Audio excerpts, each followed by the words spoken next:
हाँ बेटा, good evening. आवाज आ रही है? ऑनलाइन जो लोग हैं, आवाज आ रही है बच्चों? और बोर्ड विजिबल है? बोर्ड विजिबल है? ठीक है। अबे नालायक हूँ। चलो भाई, तो कहाँ तक पहुंच गए थे अपन? सर्कुलर कंप्लीट हो गया पूरा? एक बार नोट्स कॉपी दिखाएं मुझे। एक बार नोट्स कॉपी दिखाएं। किस एंगल पे कांटेक्ट छूटता था?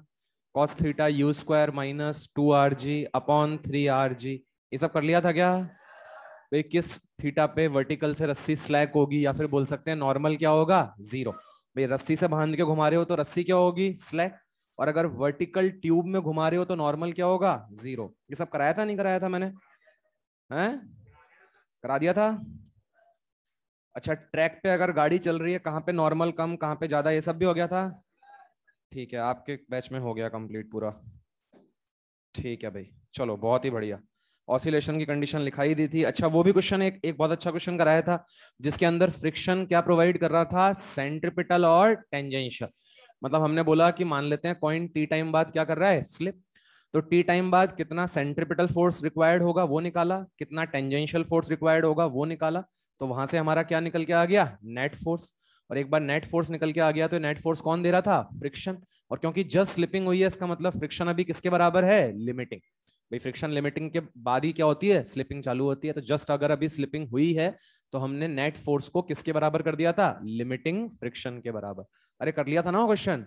खतरनाक सा आंसर आया था कुछ, जो है कि पावर 1/4 टाइप आंसर, कुछ ऐसा आया था ना? 98 की पावर 1/4। ठीक बात है भाई, सबको क्लियर तो हो गया था ना? चलिए, तो अब आगे मूव करते हैं। लिखिए रोटेशनल मोशन। तो रोटेशनल मोशन चैप्टर स्टार्ट करेंगे।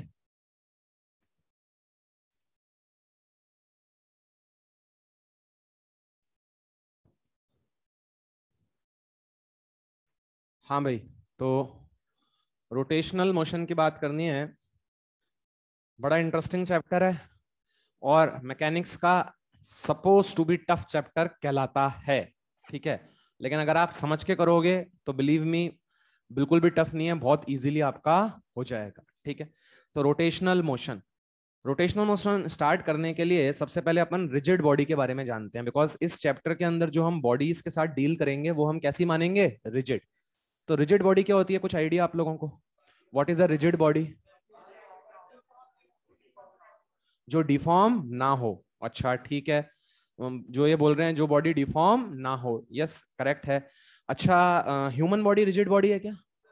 क्या ह्यूमन बॉडी रिजिड बॉडी है क्या? नहीं, ह्यूमन बॉडी रिजिड बॉडी नहीं।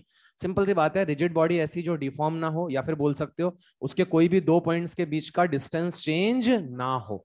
भाई जैसे मान लीजिए, अगर अभी मैं ह्यूमन बॉडी की बात करूं तो देखो, अभी ये दो पॉइंट्स के बीच में कुछ डिस्टेंस है, ये हाथों को ऐसे कर दिया, क्या डिस्टेंस चेंज हो गया क्या? मतलब डेफिनेटली ह्यूमन बॉडी में तो दो पॉइंट्स के बीच का सेपरेशन चेंज हो सकता है। अच्छा, मान लो अगर ये डस्टर की बात करें, ये डस्टर की बात करें, ध्यान से देखो, ये डस्टर पे एक पॉइंट लिया और ये डस्टर पे दूसरा पॉइंट लिया, आपको दो पॉइंट्स दिख रहे हैं क्या? अब आप सोचो, इस डस्टर पे चाहे मैं कैसे भी फोर्स लगाऊं, ऐसे ऐसे कैसे भी फोर्स लगाऊं, क्या इन दो पॉइंट्स के बीच का डिस्टेंस चेंज होगा क्या? इन दो पॉइंट्स के बीच का डिस्टेंस क्या रहेगा? सेम। तो क्या मैं इस डस्टर को रिजिड बॉडी मान सकता हूं क्या? तो लिखें हेडिंग रिजिड बॉडी। है बेटा? हाँ, सारी बॉडीज, पेन, पंखा, डस्टर, दीवार, ठीक है, अपने को छोड़ के। ठीक है, अब जैसे अगर आप कोई स्पंज की बॉल ले लो, क्या स्पंज की बॉल को रिजिड बॉडी मानना चाहिए क्या? नहीं, बिकॉज हम जानते हैं उसमें सेपरेशन क्या हो जाएगा? चेंज। अच्छा, मेटल की बॉल ले लूं तो डेफिनेटली उसको क्या अज्यूम कर सकते हैं? Rigid body. तो लिख दो रिजिड बॉडी। है सर, 100 रुपए जोर से हथौड़ा देंगे, तेरे पिचक जाएगा। ठीक है भाई, देखो सिंपल सा फंडा है कि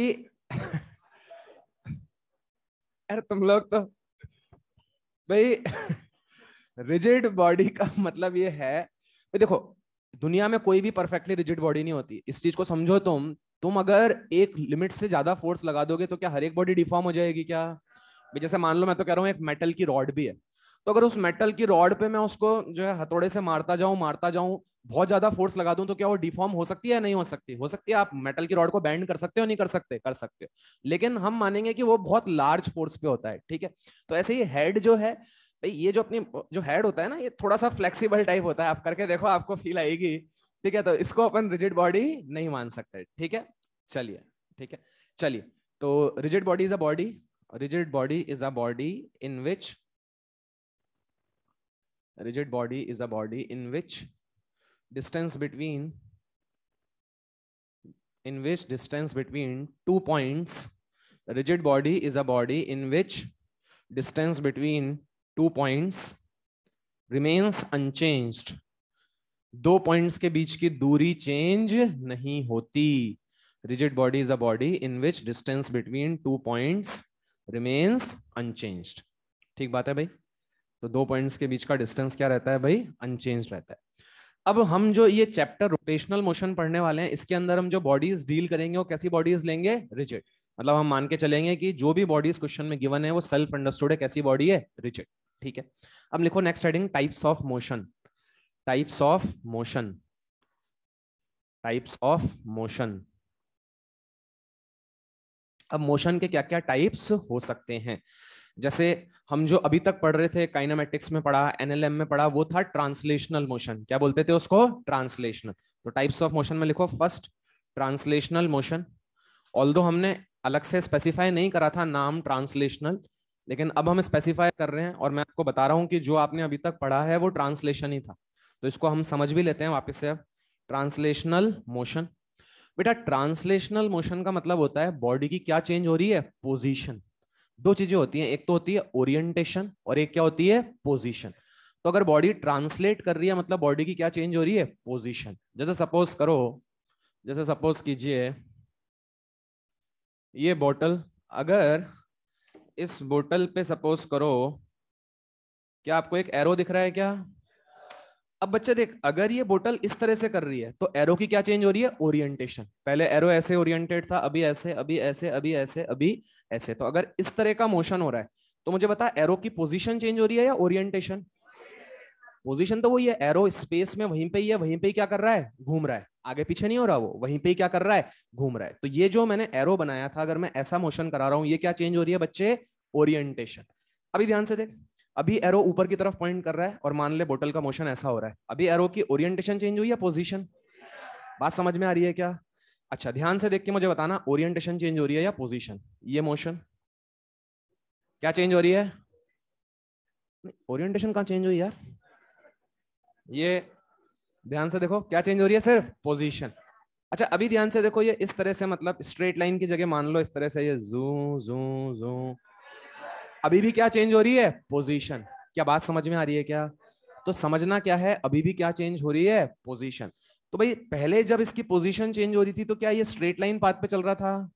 उसको बोलेंगे रेक्टिलिनियर ट्रांसलेशनल मोशन। क्या बोलेंगे? Rectilinear translational motion. अच्छा अभी जब इसकी पोजीशन चेंज हो रही थी तो क्या एक कर्व्ड पाथ पे चल रहा था क्या?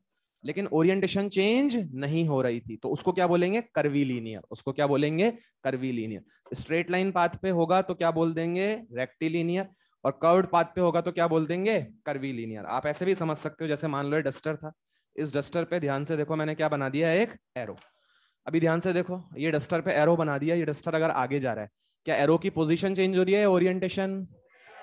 अगर मान लो डस्टर कैसे भी अजीबोगरीब पाथ पे जाए, बस ध्यान क्या रखना है, अगर एरो की ओरिएंटेशन चेंज नहीं हो रही है तो वो कैसा मोशन है? ट्रांसलेशनल। जैसे सपोज करो डस्टर कैसे भी, कुछ भी हो रहा है, अजीब सा कुछ भी हो रहा है, इस तरह से कैसे भी जा रहा है, बस लेकिन एरो हमेशा कैसे पॉइंट कर रहा है? ऊपर। तो ये क्या कहलाएगा? Translational motion. तो लिखो टाइप्स ऑफ मोशन में फर्स्ट ट्रांसलेशनल मोशन, और ट्रांसलेशनल मोशन में लिख दो चेंज इन पोजीशन। अगर बॉडी ट्रांसलेट कर रही है बच्चे तो बॉडी की क्या चेंज होगी? Position. Translational motion, change in position. अब इसमें भी हम देखो कैसे समझ सकते हैं इसको। जैसे सपोज कीजिए ये मान लीजिए कोई एक रॉड, ये ट्रांसलेट कर रही है, तो ये कुछ टाइम बाद रॉड देखो ऐसे आ जाएगी, कुछ टाइम बाद ये रॉड ऐसे आ जाएगी। मतलब मैं किसी भी एक पार्टिकल को देखूं तो उस पार्टिकल का पाथ अगर आप देखो ध्यान से, तो उस पार्टिकल का पाथ कैसा दिख रहा है बच्चे? बोलो स्ट्रेट लाइन।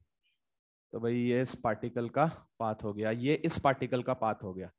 अच्छा अब लॉजिकली सोचना, अगर बॉडी ट्रांसलेशनल मोशन कर रही है तो बच्चे सोच, इस डस्टर पे जो तुमने 2 पॉइंट्स लिए थे, अगर ये बॉडी ट्रांसलेशनल मोशन कर रही है, ये रिजिड बॉडी है, मतलब इन दो पॉइंट्स के बीच की दूरी चेंज हो सकती है क्या?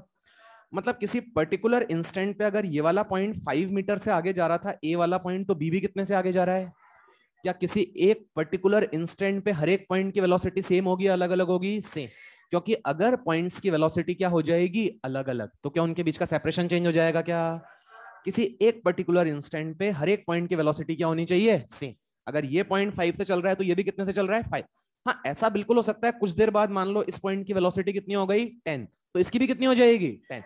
एक पर्टिकुलर इंस्टेंट पे हर एक पॉइंट की वेलोसिटी क्या है? सेम। मैं ये नहीं बोल रहा कि वेलोसिटी हमेशा कांस्टेंट है, नहीं, मैं ये बोल रहा हूं कि एक पॉइंट ऑफ टाइम पे, जैसे मान ले t इज इक्वल्स टू 0 पे डस्टर 5 मीटर पर सेकंड से मूव कर रहा था, तो इस पर जितने भी पार्टिकल्स थे सब कितने से मूव कर रहे थे? 5। t इज इक्वल्स टू 2 पे मान ले इसकी वेलोसिटी 10 हो जाती है, तो इस पे जितने भी पार्टिकल्स हैं कितने से मूव कर रहे हैं? 10। क्या बात समझ में आ रही है? क्या सभी की वेलोसिटी ट्रांसलेशनल मोशन में सेम होना जरूरी है या नहीं है? क्योंकि भाई रिजिड बॉडी में दो पार्टिकल्स के बीच की दूरी चेंज नहीं हो सकती, तो डेफिनेटली दोनों पॉइंट्स की वेलोसिटी क्या होगी? सेम। क्या बात समझ में आ गई? अच्छा, वेलोसिटी सेम तो क्या एक्सेलरेशन भी सेम होना पड़ेगा क्या? क्योंकि अगर एक्सेलरेशन मान ले अलग अलग हुआ तो एक की वेलोसिटी तो कम बढ़ेगी, एक की वेलोसिटी ज्यादा, तो भाई फाइनली वापस से वेलोसिटीज क्या हो जाएंगी? अलग अलग, जो कि पॉसिबल ही नहीं है। मतलब अगर वेलोसिटी सेम है तो क्या एक्सेलरेशन को भी सेम होना पड़ेगा? तो ट्रांसलेशनल मोशन, ये जो मैंने डायग्राम बनाया है, आप इस इंस्टेंट पे t इज इक्वल्स टू 0 पे बच्चे बोल, अगर इस पॉइंट की वेलोसिटी 5 है तो इसकी भी, इसकी भी। अच्छा, कुछ लेटर टाइम पे जरूरी है इस पॉइंट की वेलोसिटी 5 ही हो? क्या कुछ और हो सकती है? लेकिन क्या सभी की सेम होगी? शाबाश, वेरी गुड। तो भाई हर एक पॉइंट की वेलोसिटी किसी भी गिवन इंस्टेंट पे क्या होगी? सेम। तो भाई इस वाले मोशन को क्या बोलेंगे हम? Rectilinear, rectilinear translational motion. तो this is rectilinear translational motion. अब आ जाओ curvilinear translational motion. Curvilinear translational motion का मतलब क्या है? अभी भी बेटा पार्टिकल की सिर्फ पोजीशन चेंज होगी। तुम देख सकते थे यहाँ पे, अगर मैं इस रॉड पे एक एरो बना देता ना, तुम्हें अगर फील करना हो तो तुम इस रॉड पे एक एरो बना देते, तो तुम्हें दिख रहा होगा क्या बेटा? एरो की सिर्फ पोजीशन चेंज हो रही है क्या? यस। अब कर्वीलिनियर मतलब तुम्हारा जो ये पार्टिकल था, ये जो जो तुम्हारी बॉडी थी, ये स्ट्रेट लाइन पाथ पे नहीं जा रही, मान ले इस तरह से कोई कर्व्ड पाथ पे जा रही है, तो हर एक पार्टिकल जो होगा कैसे जा रहा होगा? Curved path. लेकिन अभी भी हर एक पार्टिकल की वेलोसिटी किसी गिवन इंस्टेंट पे क्या होगी? सेम। तो सपोज करो ये हमारा पार्टिकल जो है, फर्स्ट पार्टिकल, अगर वो मान लीजिए इस पाथ पे जा रहा है,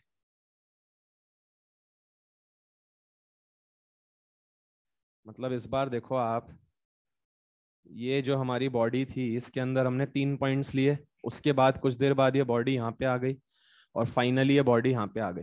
अब आप देखो, जब ये बॉडी बेटा मूव कर रही है तो उसका पाथ स्ट्रेट लाइन है, जो है कर्व पाथ दिख रहा है, कर्व पाथ, तो इसको हम क्या बोलेंगे? Curvilinear translational motion. इस समय भी ध्यान से देखो बेटा, रॉड की पोजीशन चेंज हो रही है, ओरिएंटेशन चेंज हो रही है? डेफिनेटली क्या चेंज हो रही है? पोजीशन। अच्छा, किसी भी एक गिवन इंस्टेंट पे मान लो ये 3 पॉइंट्स लिए मैंने, इन तीनों पॉइंट्स की वेलोसिटी सेम या अलग अलग? डेफिनेटली क्या होगी? सेम, क्योंकि दो पॉइंट्स के बीच की दूरी क्या है? फिक्स, वो चेंज नहीं हो सकती। अगर अलग अलग होंगी वेलोसिटीज तो उनके बीच की दूरी क्या हो जाएगी? चेंज। ठीक है, बना लीजिए या पहले लिख लीजिए ट्रांसलेशनल मोशन की डेफिनेशन, चेंज इन पोजीशन, और फिर लिख दीजिए if a body is in, if a body is in translational motion, if a body is in pure translational motion, if a body is in pure translational motion, pure मतलब ये जैसे pure impure वो नहीं, जैसे दूध में पानी मिला दिया तो इम्प्योर हो गया। प्योर का मतलब यहाँ पे ये है कि मतलब सिर्फ ट्रांसलेशन हो रहा है, रोटेशन नहीं हो रहा। अभी हम देखेंगे रोटेशन मोशन भी देखेंगे, फिर हम ऐसा भी मोशन देखेंगे जिसके अंदर ट्रांसलेशन भी हो रहा है और रोटेशन। अभी हम बात कर रहे हैं किसकी? प्योर ट्रांसलेशन, सिर्फ और सिर्फ क्या हो रहा है? ट्रांसलेशन। तो if a body is in translational motion, then velocity and acceleration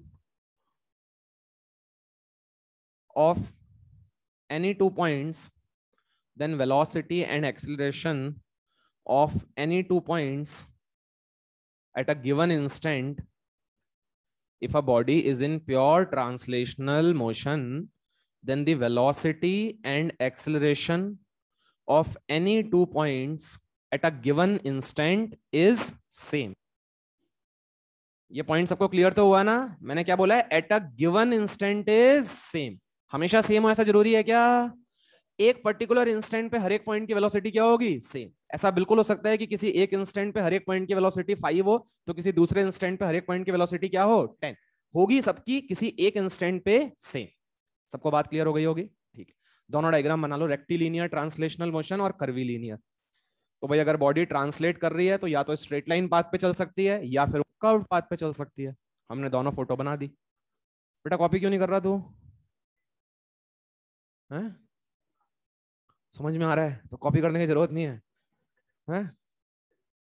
समझ में आ रहा है तो मतलब सर मजा आ रहा है, बस गजब की पिक्चर चल रही है सर, तो बस मजा आ रहा है तो सर क्या कॉपी करें फिर हम?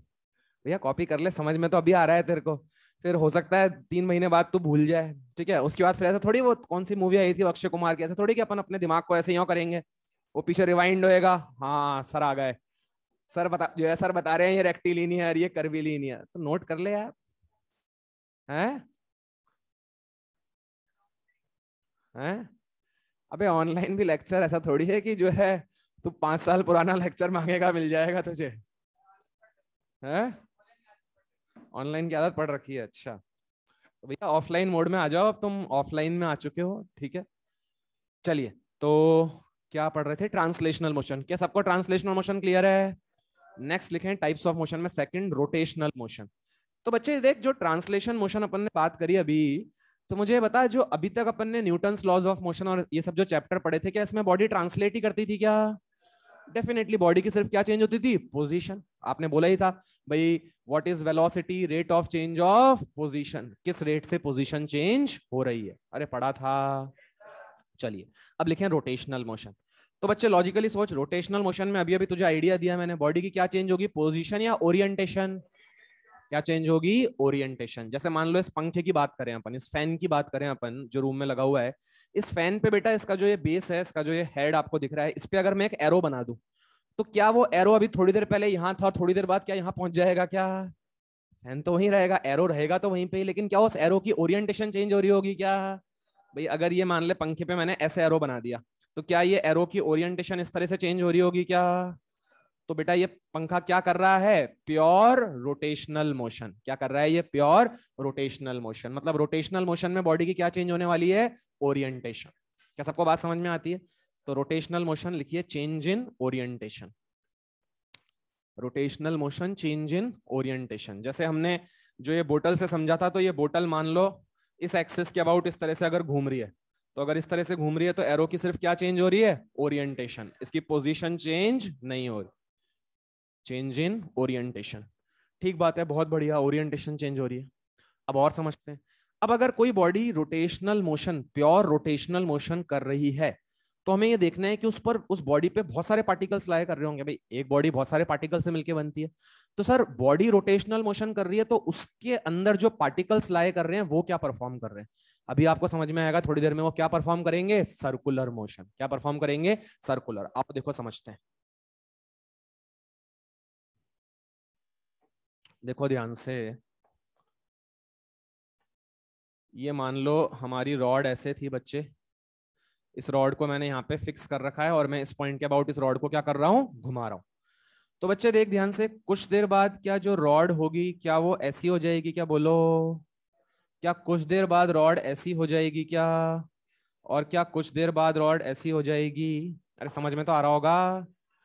डेफिनेटली रॉड इस तरह से घूम रही है, तो ये रॉड घूम रही है, घूम के पहले वर्टिकल हुई, फिर हॉरिजॉन्टल, फिर वापस से वर्टिकल। अब बच्चे तू लॉजिकली सोच, ये जो पार्टिकल था इस रॉड पे, मान ले पार्टिकल जो ए था, मान लेते हैं एक्स डिस्टेंस पे है, इस पार्टिकल के बारे में तू खुद सोच, ये पार्टिकल क्या परफॉर्म कर रहा होगा?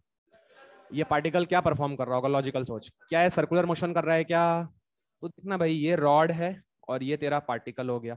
तो ध्यान से देख, ये रॉड जब घूम रही है तो ये पार्टिकल क्या तुझे सर्कल पे घूमता हुआ दिख रहा है क्या? क्योंकि इस पार्टिकल की इस फिक्स्ड एंड से दूरी क्या है? कांस्टेंट, फिक्स है। तो ये तुम्हारा सर्कल का क्या हो गया? रेडियस। तो ये हमेशा इस फिक्स्ड पॉइंट से कितनी दूरी पे रहेगा? आर। नहीं आया? पक्का? तो भैया देख ध्यान से, ये जो पार्टिकल है, ये पार्टिकल का पाथ अगर मैं तुमसे पूछूं तो इसका पाथ कैसा है? बोल। सर्कल। अच्छा, इस वाले पार्टिकल का पाथ बता मुझे, इस वाले पार्टिकल, क्या इसका भी पाथ सर्कुलर है क्या? क्या ये बड़े सर्कल पे घूम रहा है क्या? बस सर्कल का साइज अलग अलग है, लेकिन क्या इस रॉड पे जितने भी पार्टिकल्स लाए कर रहे हैं क्या सब सर्कुलर मोशन कर रहे हैं? इसका मतलब अगर कोई बॉडी प्योर रोटेशनल मोशन करती है तो उस पे जितने भी पार्टिकल्स प्रेजेंट होते हैं वो क्या परफॉर्म करते हैं? सर्कुलर। जो पास में होते हैं क्या वो छोटे सर्कल पे घूमते हैं, और जो दूर में होते हैं क्या वो बड़े सर्कल पे घूमते हैं? अच्छा ध्यान से देखें, इन सभी सर्कल्स का सेंटर एक कॉमन पॉइंट पे लाया कर रहा है क्या? वो क्या कहलाएगी? तुम्हारी एक्सिस ऑफ रोटेशन। क्या तुम्हारी रॉड इस एक्सिस के अबाउट रोटेट कर रही है क्या? क्या ये रॉड की एक्सिस है क्या? अरे यही तो है रॉड की एक्सिस, ये रॉड की एक्सिस ही तो है भाई। ये मैंने सपोज कर एक रॉड ली है ना, और उसको यहाँ पे मैंने इस तरह से कील से गाड़ दिया, तो बेसिकली यही तो एक्सेस हो गई तुम्हारी। ठीक है, समझ में तो आ गया ना तुम्हें यार? भाई ये रॉड है, और अगर ये रॉड इस तरह से घूम रही है तो बच्चे यही तो इसकी एक्सेस हुई ना। क्या बात समझ में आ रही है? तो बेटा जितने भी पार्टिकल्स हैं सब सर्कुलर मोशन कर रहे हैं, उन सभी सर्कल्स का सेंटर एक फिक्स्ड एक्सिस पे लाए करता है, एक फिक्स्ड पॉइंट पे लाए करता है, जिसे हम क्या बोलेंगे? Axis of rotation. क्या बात समझ में आई? जैसे सपोज करो मैं एक आपको 3D बॉडी लेके बताता हूँ। मान लो मैंने कोई भी आर्बिट्ररी शेप बॉडी ले ली, कैसी भी बॉडी ले ली मैंने, ठीक है, और ये बॉडी मान लेते हैं एक्सिस के अबाउट कितने से घूम रही है? ओमेगा। चल बच्चे इस वाले पार्टिकल के पाथ के बारे में बता, क्या ये पार्टिकल सर्कुलर मोशन कर रहा है क्या? ये एक्सिस के पास में है तो क्या छोटे सर्कल पे घूम रहा है? मान ले ये पार्टिकल मैंने ले लिया, क्या ये पार्टिकल बड़े सर्कल में घूम रहा है? ये पार्टिकल ले लिया, क्या ये पार्टिकल इस सर्कल में घूम रहा है? क्या सभी पार्टिकल्स इस बॉडी के सर्कुलर पाथ पे चल रहे हैं क्या? कोई सा भी पॉइंट ले लो तुम, ये कोई सा भी पॉइंट ले लो, क्या सब सर्कुलर मोशन कर रहे हैं? और क्या इन सभी सर्कल्स के सेंटर एक कॉमन लाइन पे लाए कर रहे हैं क्या? और वो लाइन क्या कहलाती है? बोलिए, एक्सिस ऑफ रोटेशन। क्या बात समझ में आई? अब समझना यह है कि जैसे ट्रांसलेशनल मोशन में तुमने देखा था कि हर एक पॉइंट की वेलोसिटी क्या होती थी? सेम। अब यहां पे कंसेप्ट ये समझो, क्या लगता है हर एक पॉइंट की वेलोसिटी सेम होगी या एंगुलर वेलोसिटी सेम होगी? हर एक पॉइंट की क्या सेम होगी? Angular velocity. देख ध्यान से, अभी रॉड ऐसे थी, क्या रॉड ऐसे से कुछ देर बाद ऐसे हो गई क्या? तो इस पॉइंट ने कितना थीटा कवर किया? अरे बोल भाई, इसने कितना कवर किया? ये तो बड़ा एंगल दिख रहा है। क्या दोनों ही 90 हैं? तो दोनों ने क्या सेम टाइम में सेम एंगल कवर किया?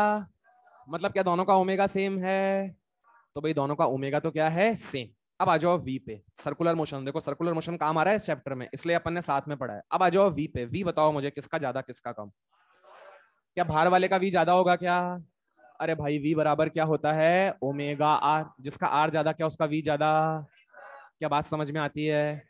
तो भाई इन प्योर रोटेशनल मोशन हम क्या बोल सकते हैं? अगर बॉडी प्योर रोटेशनल मोशन कर रही है तो all the particles present on the body move in the circular path and centre of all the circles lies on a fixed line which is known as axis of rotation.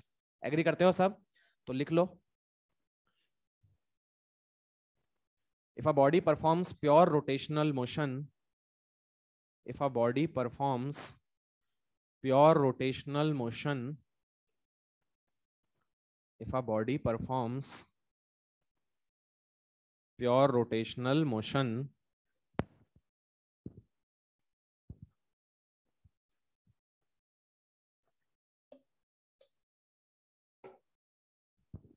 if a body performs pure rotational motion, then all the particles present on the body, then all the particles present on the body move in circular path, then all the particles present on the body move in circular path, then all the particles present on the body move in circular path, and center of all such circles, then and center of all such circles lies on a fixed line, and center of all such circles lies on a fixed line known as axis of rotation, and center of all such circles lies on a fixed line which is known as axis of rotation. अच्छा अब बिल्कुल confuse मत होना बच्चे। Confuse sir, rotational motion और circular motion क्या एक ही बात है क्या? नहीं, बॉडी क्या परफॉर्म करेगी? Rotational motion. अगर कोई बॉडी रोटेशनल मोशन कर रही है तो उस पे जितने भी पार्टिकल्स प्रेजेंट होंगे वो क्या परफॉर्म करेंगे? Circular motion. तो एज अ होल एक बॉडी, पूरी की पूरी एक बॉडी, बॉडी की अगर हम बात करें तो बॉडी क्या परफॉर्म करती है? Rotational motion. और जब वो रोटेशनल मोशन परफॉर्म करती है तो उस पर कोई भी इंडिविजुअल पार्टिकल की बात करूं तो वो काय पे मूव करता है? Circular motion. आ रही है क्या बात समझ में? चलिए ये बना लीजिए।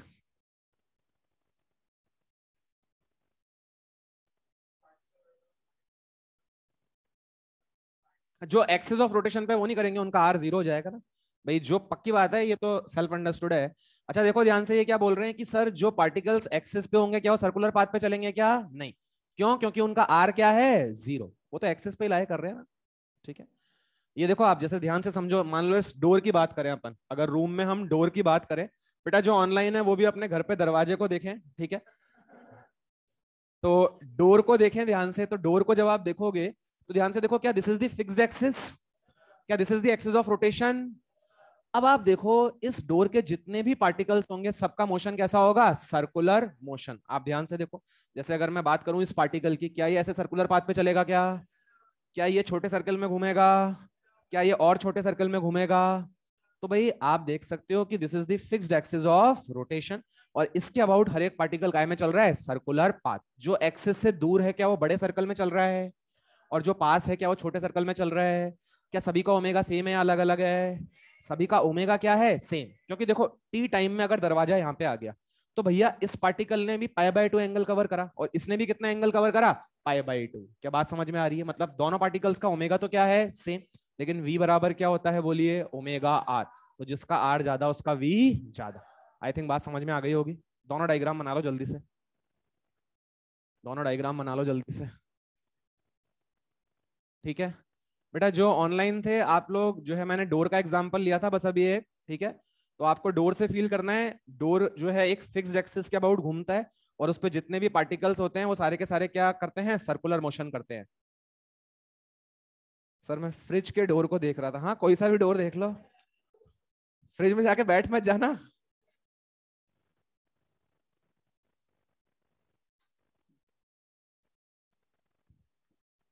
चलिए भाई, अब एक पॉइंट मैंने आपको रिजिड बॉडी के लिए पहले ही लिखा दिया था सर्कुलर मोशन में। बेटा अगर कोई बॉडी ओमेगा से घूम रही है तो उस पे जितने भी पार्टिकल्स होते हैं, अगर मैं किसी भी एक पार्टिकल का ओमेगा दूसरे के रिलेटिव निकालूं, वो क्या आता है? क्या सेम आता है क्या? And it is same as that of the omega of the body. अरे पढ़ाया था, सर्कुलर मोशन में डिराइव भी करके बताया था। तो नोट करके फिर लिख लो वो पॉइंट, क्योंकि that is a important point. देखो ध्यान से मैं क्या बोलना चाह रहा हूं। मैं देखो तुमसे सिंपली ये बात बोलना चाह रहा हूं कि मैंने देखो कोई सी भी कैसी भी शेप की बॉडी ले ली, देखो मान लो एक कुछ भी मैंने बॉडी ले ली, और मान लो ये इसके एक्सिस है, ये इस एक्सिस के अबाउट कितने से घूम रही है? बोलो, ओमेगा। ये बॉडी इस एक्सिस के अबाउट ओमेगा से घूम रही है। अच्छा अभी मान लो मैंने कुछ पॉइंट्स ले लिए, ये ए, ये बी, और ये मान लो सी। अब अगर मैं तुमसे omega of B with respect to A पूछूं, क्या होगा? Omega of B with respect to A क्या होगा? ओमेगा। भाई किसी भी एक पॉइंट का ओमेगा दूसरे पॉइंट के रिलेटिव क्या आता है? सेम। किसी भी एक पॉइंट का ओमेगा, हमने प्रूव करा था, किसी भी एक पॉइंट का ओमेगा दूसरे के रिलेटिव क्या आता है? सेम। तो भाई डेफिनेटली किसी भी एक पॉइंट का ओमेगा दूसरे के रिलेटिव क्या आएगा? सेम। और वो किसके बराबर होगा? Omega of that of the rigid body. तो बॉडी का ओमेगा कितना है? ओमेगा। प्रैक्टिकल भी है ना, देखो आप भाई, ये रिजिड बॉडी है बच्चे, तो मुझे बता, ये जो ए है, बी है और सी है, क्या इनके बीच की दूरी चेंज हो सकती है क्या? क्या ये जो बी ए सी एंगल है ये चेंज हो सकता है क्या? If this is a rigid body, क्या ए और बी के बीच की दूरी चेंज हो सकती है? क्या ए और सी के बीच की दूरी चेंज हो सकती है? क्या बी ए सी एंगल चेंज हो सकता है? तो बेटा अगर मैं ए पे चीटा बन के बैठ जाऊं तो ए पर बैठ के अगर मैं देखूं तो क्या ए के लिए जितना बी घूमा क्या उतना ही सी को भी घूमना पड़ेगा क्या? क्योंकि अगर दोनों अलग अलग घूमेंगे तो इनके बीच का क्या एंगल चेंज हो जाएगा क्या? जो चेंज नहीं हो सकता। क्यों? क्योंकि ये बॉडी कैसी है? रिजिड। नहीं आया? पक्का? तो किसी भी एक पॉइंट का ओमेगा दूसरे के रिस्पेक्ट में क्या होता है? सेम। और वो किसके बराबर आता है? Same as that of omega of the rigid body. क्या मैंने प्रूव करा था क्या? ये मैंने प्रूव करके आपको बताया था। फिर करके बताऊं क्या? 1 मिनट लगेगी, कहो तो करके बता दूं, अगर आप भूल गए हो तो करके बताऊं। देखो ध्यान से, जल्दी से, तो देखो ध्यान से भाई। अभी तो क्या है, आर्बिट्री शेप बॉडी ली थी, प्रूव यहाँ पे भी हो सकता है, लेकिन यहाँ पे आपको डिस्टेंस डिस्टेंस बताने पड़ेंगे कि भाई कितना डिस्टेंस है, क्या है। प्रूव यहाँ पे भी हो जाएगा, ऐसी कोई बड़ी बात नहीं है। हमने सिंपलर केस के लिए प्रूव करा था। ये मान लीजिए रॉड है, आपको अभी देखो याद भी आ जाएगा। ये रॉड ओमेगा से घूम रही है, मान लेते हैं ये पॉइंट ए है और ये पॉइंट बी है। अगर आपको याद हो तो हमने omega of B with respect to A निकाला था, और वो क्या आया था? ओमेगा। अरे आया था क्या? Omega of B with respect to A, मतलब मैं किसको देख रहा हूं? बी को। कहां बैठ के देख रहा हूं? ए पे। अब याद कर, रिलेटिव एंगुलर वेलोसिटी तो मैं पढ़ाई थी, जिन भी दो पॉइंट्स के बीच में आपको रिलेटिव एंगुलर वेलोसिटी निकालनी है, क्या पहले उनको जोड़ दूं क्या? तो ध्यान से देखो, कुछ भी डिस्टेंस ले लेते हैं, मान लेते हैं ये पॉइंट कितने डिस्टेंस पे है? x, और बेटा ये पॉइंट कितने डिस्टेंस पे है? 2x। ठीक है, जस्ट समझने के लिए। हाँ भाई, तो अभी मैं a पे चीटा बन के बैठ गया, और मैं किस पॉइंट को देख रहा हूं? b को। तो जब मैं a पे बैठ के जो है देख रहा हूं, तो मुझे b का पाथ क्या दिख रहा है? हम समझने की कोशिश क्या कर रहे हैं, मैं a पे बैठ के देख रहा हूं तो मुझे b का पाथ क्या दिख रहा है।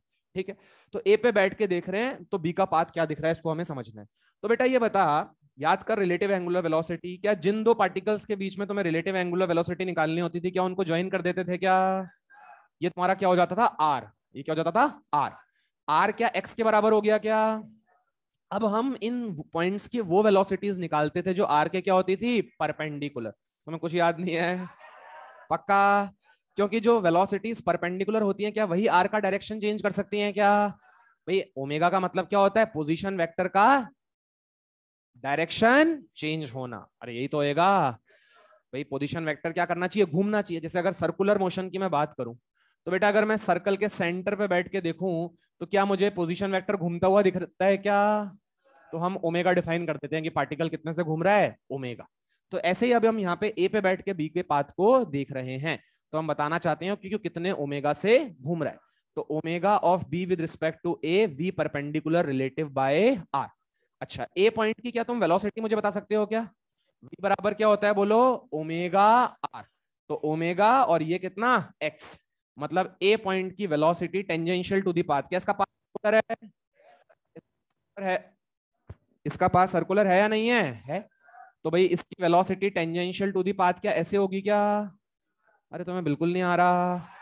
पक्का? क्या इसकी वेलोसिटी v भी ऐसे होगी क्या?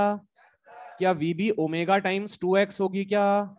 क्या va ओमेगा टाइम्स x होगी क्या?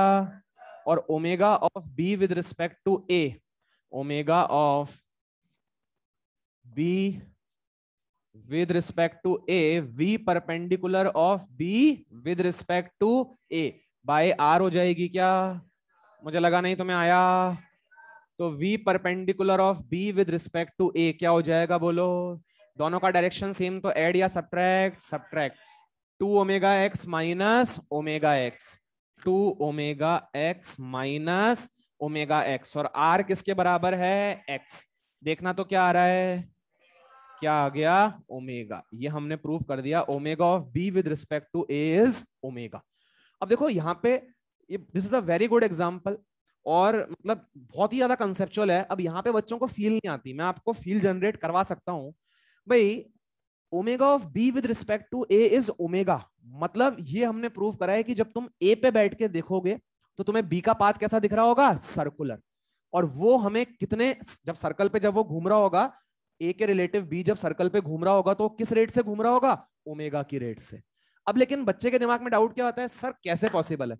अगर मैं ए पे बैठ के बी को देखूंगा, तुम प्रैक्टिकली सोचो, अपने को क्या लग रहा है, अगर मैं ए पे बैठ के बी को देखूंगा तो जो है मुझे बी सर्कल पे जो है घूमता हुआ दिखेगा या मुझे रेस्ट पे दिखेगा? भाई पक्की बात है। जैसे मान ले मैं यहाँ पे ए पे बैठ गया, अभी ये मैं इस रॉड पे ए पे बैठ गया है ना, अभी मुझे क्या बी सामने दिख रहा है क्या? अभी यहाँ पे आ गया, क्या मुझे बी सामने दिख रहा है क्या? अभी यहाँ पे आ गया, क्या मुझे बी सामने दिख रहा है क्या? तो मुझे बी काय पे दिख रहा है? रेस्ट पे, ऐसा हमें लगता है। अब लेकिन समझना क्या है बच्चे, ये बॉडी जो है, ये बताइए रिजिड बॉडी है या नॉन रिजिड बॉडी है? Rigid body. रिजिड बॉडी का मतलब होता है कि हर एक पार्टिकल की पोजीशन जो है वो क्या है? फिक्स। हर एक पार्टिकल की पोजीशन फिक्स है। मतलब मान ले ये जो ए वाला पार्टिकल है, इसकी मुंडी अगर ऐसे है, इसकी मुंडी अगर ऐसे है, तो इसकी मुंडी ऐसे ही रहेगी। इसकी मुंडी का डायरेक्शन चेंज नहीं हो सकता। क्या मेरी बात समझ में आ रही है क्या? अब ध्यान से समझो, अपन इसको पूरा एक्सपेरिमेंट को चलो करके ही देखते हैं, ठीक है? आजा बेटा, तू भी आजा, ठीक है? तू तो बन जा पोल, ठीक है? ऐसा तू है ना? अबे घबरा क्यों रहा है? तू तो ऐसे घबरा रहा है, ठीक है? तो ये तो बन गया पोल, ठीक है? मैं बन जाता हूं ए, तू बन जा बी, जा वहां खड़ा हो जा, बस बस बस, ठीक है? तो ऐसा करो, ऊपर आ जाओ, ठीक है? फ्रेम में आ रहे हैं ना? हाँ ठीक है, आ रहे हैं, फ्रेम में आ रहे हैं, ठीक है?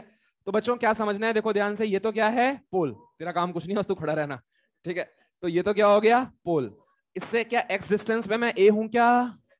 और मुझसे क्या एक्स डिस्टेंस पे बी है क्या?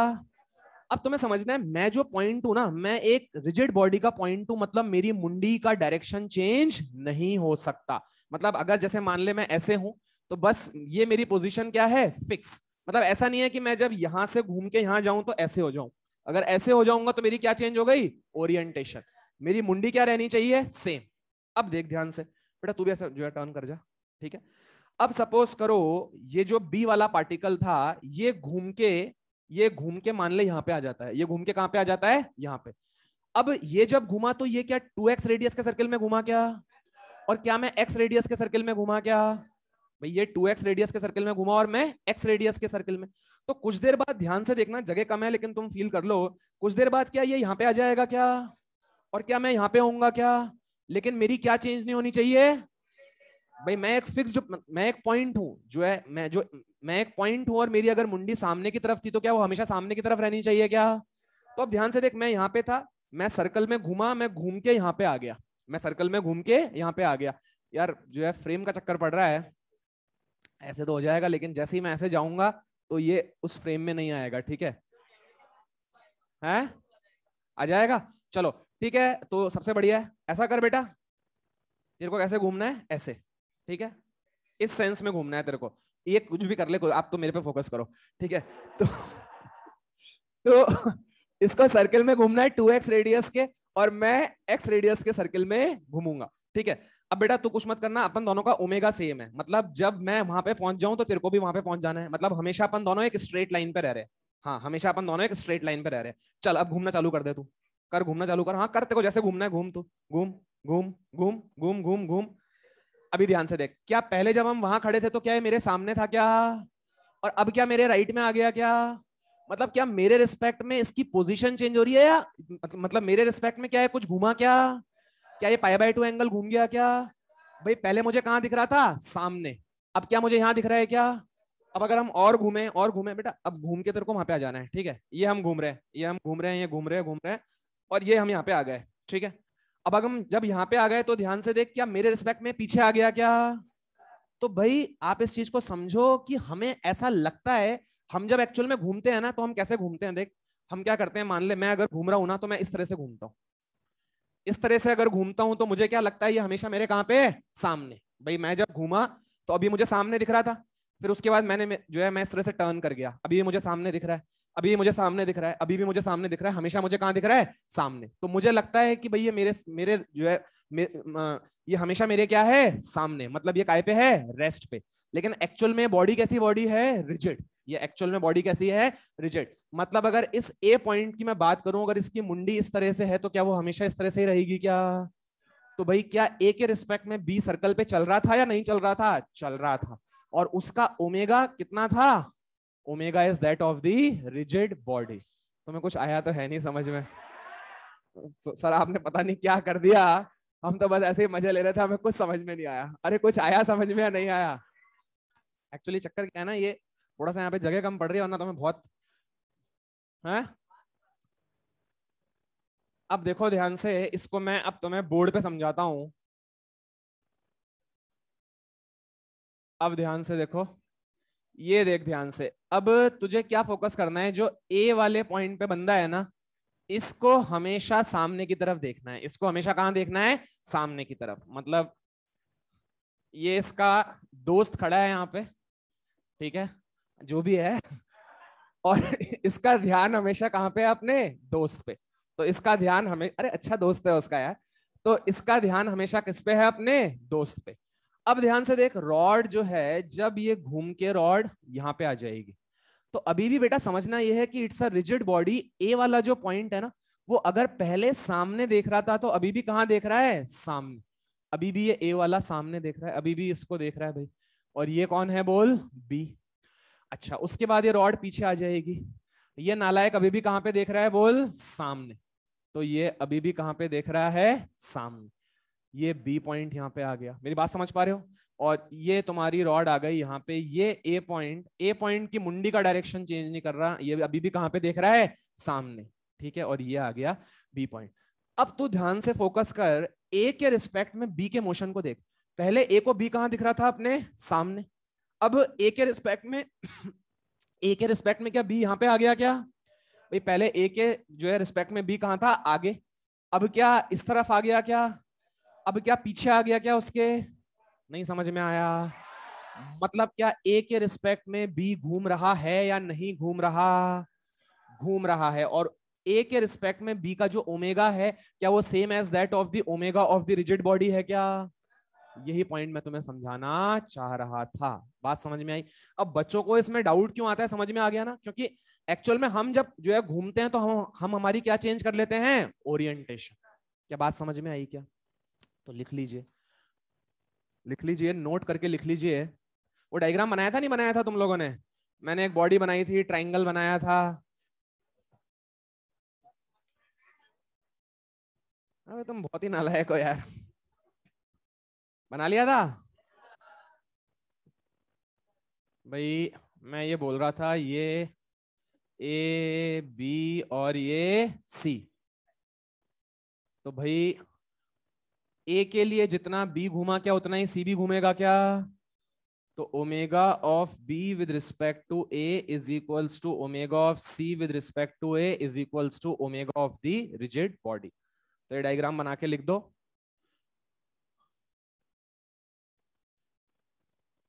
For a rigid body in pure rotation, for a rigid body in pure rotation, for a rigid body in pure rotation, angular velocity of any point, for a rigid body in pure rotation, angular velocity of any point, for a rigid body in pure rotation, angular velocity of any point with respect to any other point, angular velocity of any point with respect to any other point is same and is equal to the and is equals to the and is equals to the omega of the rigid body about the axis, and is equal to the omega of the rigid body about the axis, and is equal to the omega of the rigid body about the axis. Very important point. ठीक है? तो अब तुम यहां से क्या conclude कर सकते हो? अगर बच्चे बॉडी प्योर रोटेशनल मोशन कर रही है तो मैं किसी भी एक पॉइंट पे बैठ के दूसरे पॉइंट को देखूंगा तो उसका मुझे पाथ कैसा दिखेगा? कैसा पाथ दिखेगा? सर्कुलर। कैसा पाथ दिखेगा? सर्कुलर। क्या बात समझ में आ रही है? और ये बहुत लॉजिकल भी है, क्योंकि दो पॉइंट्स के बीच की दूरी क्या रहती है? हमेशा फिक्स। ये रिजिड बॉडी है। तो बेटा अगर तेरे को दो पॉइंट्स के बीच की दूरी को फिक्स रखना है, ए और बी के बीच की दूरी को फिक्स रखना है, तो या तो बी वाला पार्टिकल ए के रिस्पेक्ट में काय पे हो? रेस्ट पे। या तो बी वाला पार्टिकल ए के रिस्पेक्ट में काय पे हो? रेस्ट पे। अरे अगर रेस्ट पे होगा तो दोनों के बीच की दूरी क्या रहेगी? फिक्स, सेम रहेगी। या फिर बी वाला पार्टिकल ए के रिस्पेक्ट में कैसे पाथ पे चल रहा हो? सर्कुलर। जिससे मान ले अगर ये आर रेडियस के सर्कल में चल रहा है तो इसका ए से हमेशा डिस्टेंस कितना रहेगा? आर। नहीं आ रहा? पक्का? मतलब तुम्हें अगर समझ में आई बात तो देखो, क्या यहाँ का जो मेन जो निचोड़ है वो ये है, जब बॉडी ने ट्रांसलेशनल मोशन किया तो अगर मैं एक पॉइंट पे बैठ के दूसरे पॉइंट को देखूंगा तो मुझे उसका पाथ क्या दिखेगा? सर्कुलर पाथ दिखेगा, या वो मुझे रेस्ट पे दिखेगा? अगर ट्रांसलेशनल मोशन हो रहा है तो काय पे दिखेगा? रेस्ट पे। ट्रांसलेशनल मोशन हो रहा है तो काय पे दिखेगा? रेस्ट पे। ध्यान से देखिए, डस्टर अगर ट्रांसलेशनल मोशन कर रहा है तो अगर ट्रांसलेशनल मोशन कर रहा है तो ये भी कितने से आगे जा रहा है? v से। ये भी कितने से आगे जा रहा है? v से। तो अगर मैं इस पे बैठ के इसको देखूंगा तो मुझे काय पे दिखेगा? रेस्ट पे। लेकिन अगर यही कोई बॉडी जैसे रॉड थी, इस रॉड पे मान ले ए पे बैठ गए हम और हम बी को देख रहे हैं, और जब हम ए पे बैठ गए तो हमने इंश्योर किया कि हमें हमारी मुंडी का डायरेक्शन चेंज नहीं करना। तो जब हम ए पे बैठ के बी को देख रहे थे तो क्या बी मुझे सर्कुलर पाथ पे घूमता हुआ दिख रहा था क्या? कैसे फील करा मैंने? पहले मुझे मेरे बी कहां दिखाई दिया? सामने। फिर मुझे कहां दिखाई दिया? राइट। फिर क्या मेरे बी पीछे चला गया? देखना मेरे बी कहां चला गया? फिर पीछे। और फिर क्या मेरे यहाँ पे आ गया? मतलब मेरे रिस्पेक्ट में बी काय पे घूम रहा था? सर्कल। मतलब मैं तुम्हें समझाना चाह रहा हूं भाई, if we sit on any one of the particle and we observe the other particle in a rigid body, then path of the other particle सिर्फ दो ही हो सकते हैं। या तो वो हमें काय पे दिख सकता है? रेस्ट पे। या फिर मुझे क्या करता हुआ दिख सकता है? वो सर्कुलर मोशन। क्या बात समझ में आई? अब देखो, इससे न्यूमेरिकल्स कुछ नहीं बनेंगे, लेकिन ये इस चैप्टर की फील है। मतलब अगर आपको ये समझ में आएगा तो आपका चैप्टर में इंटरेस्ट डेवलप होगा। ठीक है, इससे सवाल कुछ नहीं बन रहा भाई, इससे क्या सवाल पूछेंगे? कोई सवाल नहीं पूछेंगे, लेकिन आपको पता तो होना चाहिए ना कि रोटेशन होता है तो होता क्या है, ट्रांसलेशन होता है तो होता क्या है। कुछ पता लगा क्या? जो पक्का? चलिए, तो रोटेशन होता है तो क्या चेंज होती है बॉडी की? ओरिएंटेशन। हर एक पार्टिकल काय पे मूव करता है? सर्कल। और किसी भी एक पार्टिकल का ओमेगा दूसरे के रिस्पेक्ट में क्या होता है? सेम। और वो किसके बराबर होता है? Omega about the fixed axis. Omega about the fixed axis. हाँ, लिखें third, combined translational and rotational motion. Combined trans and rotational motion.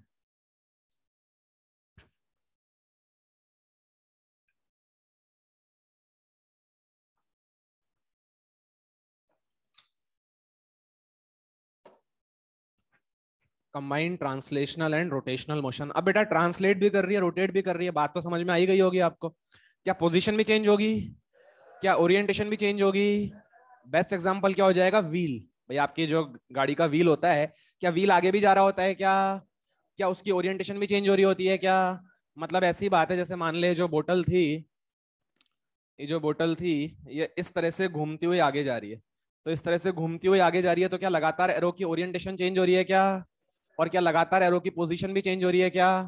तो लिख दो combined translational and rotational motion में change in position as well as orientation. Change in position as well as orientation. Change in position as well as orientation. सब लोग module लाए हो क्या? देखो, जैसे सपोज करो मॉड्यूल में पेज नंबर 122 पे आओ और इलस्ट्रेशन नंबर 5 को देखो। और देखो तुम्हें क्या पेन चलाने की जरूरत है क्या? पेज नंबर 122 पे आओ, सॉल्यूशन को हाइड कर लो। पेज नंबर 122 पे आओ, सॉल्यूशन को हाइड कर लो और लास्ट इलस्ट्रेशन 5 नहीं सॉरी 6, इलस्ट्रेशन नंबर 6 सॉरी 5 नहीं 6 इलस्ट्रेशन को ध्यान से देखो। 6 का सॉल्यूशन हाइड कर लो और 6 इलस्ट्रेशन को ध्यान से देखो। और अब देखो क्या इसके लिए क्या पेन चलाने की जरूरत है क्या? तुम्हें क्वेश्चन में गिवन है कि एक रिजिड लेमिना है। रिजिड लेमिना मतलब रिजिड बॉडी। ठीक है, ये अबाउट अ फिक्स्ड एक्सिस घूम रही है कुछ ओमेगा से। ठीक है, अबाउट एन एक्सिस जो है कुछ ओमेगा से घूम रही है। ठीक है, आपको गिवन है डायग्राम में कितने ओमेगा से घूम रही है? 10। अब बच्चे तेरे दिमाग में तो सेट है, अगर कोई भी बॉडी किसी फिक्स्ड एक्सिस के अबाउट 10 रेडियन पर सेकंड से घूम रही है तो उस बॉडी का कोई भी एक पॉइंट का ओमेगा किसी भी दूसरे पॉइंट के रिस्पेक्ट में क्या सेम ही आना है क्या? मतलब चाहे मुझे कुछ बोल देता बी विद रिस्पेक्ट टू ए, फलाना विद रिस्पेक्ट टू ठिकाना, कुछ भी बोल देता, क्या आंसर 10 ही आना है क्या? सोचने की जरूरत ही नहीं। आपसे जो भी पूछा जाए, मैंने क्वेश्चन पढ़ा भी नहीं आगे, आपसे शायद क्या पूछा जा रहा है? Omega of B with respect to A, क्या वो 10 ही आएगा क्या? सबको बात तो समझ में आ गई ना? ठीक है, तो दिस इज इंपॉर्टेंट पॉइंट, ये हमने कवर कर लिया है। ठीक है, combined translational rotational motion. Example लिख दो व्हील। एग्जांपल लिख दो व्हील, पहिया। अरे क्या कर रहे हो भाई? नोट नहीं कर रहे तुम? कर रहे हो? एग्जाम्पल क्या हो जाएगा? व्हील। चलिए, तो ये इस चैप्टर का इंट्रोडक्शन था कि भाई मोशन के टाइप्स क्या क्या हो सकते हैं। ट्रांसलेशनल, जो आपने काइनेमेटिक्स एनएलएम में पढ़ा, बॉडी की पोजीशन चेंज हो रही थी। फिर हमने नई चीज सीखी, रोटेशनल मोशन, जो पूरा चैप्टर जिस पे बेस्ड है कि जब रोटेशनल मोशन कर रहा है तो हर एक बॉडी के हर एक पार्टिकल क्या परफॉर्म करता है? Circular motion. जो है, जो एक्सिस के पास होते हैं वो छोटे सर्किल पे, जो दूर होते हैं वो बड़े सर्किल। और रोटेशनल मोशन में बॉडी की क्या चेंज हो रही थी? ओरिएंटेशन। फिर हमने बात करी कंबाइंड ट्रांसलेशनल एंड रोटेशनल, जो इस चैप्टर का लास्ट पार्ट होगा। उसके अंदर हमने देखा कि बॉडी की पोजीशन भी चेंज हो रही है और ओरिएंटेशन भी। ठीक है, अब लिखें heading types of motion involving rotation. अभी तक हमने, मान के चलिए अभी तक सिर्फ इस चैप्टर का इंट्रोडक्शन चल रहा है, आपने रियल चैप्टर चालू नहीं करा, इससे कोई क्वेश्चन नहीं बन सकता। तो types of motion involving rotation, तो भाई अब हम देखना चाह रहे हैं कि भाई रोटेशन कहां कहां पे इन्वॉल्व हो सकता है, ऐसे मोशंस जिसके अंदर रोटेशन इन्वॉल्व हो। ठीक है, तो फर्स्ट लिखिए rotation about a fixed axis, rotation about a fixed axis, types of motion involving rotation, rotation about a fixed axis. ठीक बात है भाई, किसी फिक्स्ड एक्सिस के अबाउट क्या रोटेशन हो सकता है क्या? बिल्कुल। जैसे ध्यान से देखो, ये जो डोर था क्या इसकी एक्सिस फिक्स्ड है क्या? तो भाई this body is rotating about this fixed axis. क्या फैन की एक्सिस फिक्स्ड है क्या? तो फैन इस एक्सिस के अबाउट रोटेट कर रहा है, लिख दो डोर फैन, डोर फैन। तो अब हम उन मोशंस की बात कर रहे हैं जिनके अंदर रोटेशन कहीं ना कहीं इन्वॉल्व है। तो यहाँ पे जो रोटेशन हो रहा है बच्चे वो फिक्स्ड एक्सिस के अबाउट हो रहा है। नेक्स्ट लिखो second, rotation about an axis in translation, rotation about an axis in translation, ऐसी एक्सिस के अबाउट रोटेशन जो खुद क्या कर रही हो? ट्रांसलेट। ट्रांसलेट मतलब उसकी एक्सिस की क्या चेंज हो रही हो? पोजीशन। कोई एग्जांपल दे सकता है क्या? अरे अभी तो दिया, क्या व्हील एग्जांपल है क्या? भाई व्हील के अंदर आप ध्यान से देख, ये व्हील की तेरी एक्सिस हो गई, तो ये जब गाड़ी आगे चलती है तो क्या व्हील आगे जाता है क्या? मतलब एक्सिस कहां जा रही है? आगे। और क्या इस एक्सिस के अबाउट तेरा व्हील घूम रहा है क्या? मतलब क्या यहाँ पे rotation about an axis in translation, ऐसी एक्सिस के अबाउट पहिया घूम रहा है जो खुद एक्सिस क्या कर रही है? मूव कर रही है। बात समझ में आ गई? एग्जाम्पल में व्हील चला जाएगा इसका भी। नेक्स्ट लिखें rotation about an axis in rotation, rotation about an axis in rotation, rotation about an axis in rotation, एक्सी एक्सिस के अबाउट रोटेशन जो खुद क्या कर रही हो? रोटेट। जो खुद क्या कर रही हो? रोटेट। इसका बेस्ट एग्जांपल, क्या आप लोगों ने सबने टेबल फैन देखा है क्या? भाई जो टेबल फैन वॉल फैन होता है, ध्यान से देखो, जब ये वॉल फैन घूमता है, जब ये वॉल फैन बेटा घूमेगा तो ध्यान से देख, क्या इस तरह से घूम रहा है क्या? और ये इसकी क्या हो गई? एक्सिस। और क्या ये इस तरह से, अगर मैं इसको स्विंग मोड पे कर देता हूं तो क्या ये इस तरह से एक्सिस हिलती है क्या इसकी? मतलब कहने का ये कि जो फैन होता है, ध्यान से देख, ये तेरी एक्सिस हो गई है। अरे वो जाम हो रखा है, सुबह मैंने करा था, ठीक है, वो स्विंग उसका मोड खराब हो रखा है, सुबह वाला जो बैच था ना इसी रूम में लगता है, तो मैंने करके देखा था वो, वरना तो मैं करके बता ही देता ना, वरना तो कोई दिक्कत थी नहीं, लेकिन ये इसका स्विंग मोड काम नहीं कर रहा।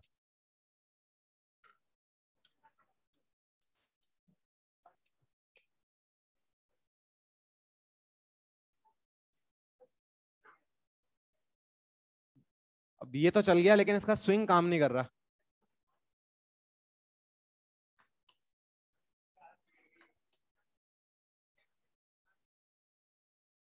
ठीक है, कोई बात नहीं, छोड़ो, आपको मैं ऐसे ही जो है फील करा दूंगा, कहाँ टेंशन ले रहे हो आप। भाई ये एक्सेस हो गई, और इस एक्सेस के अबाउट पंखा क्या कर रहा था? घूम रहा था। अब जो आपका वॉल फैन होता है, क्या वो इस तरह से इसकी एक्सेस घूमती है क्या?